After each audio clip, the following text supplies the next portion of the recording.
A common misconception about front-loading washing machines is that they all smell bad. But with proper cleaning and maintenance, this doesn't have to be true.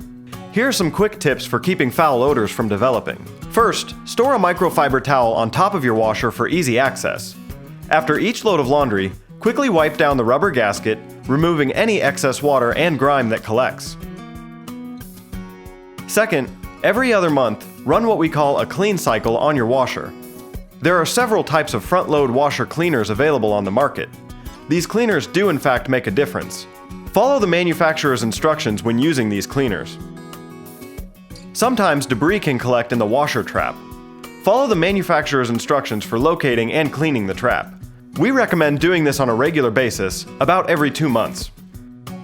Lastly, if your laundry room design allows, keep the washer door open between washes.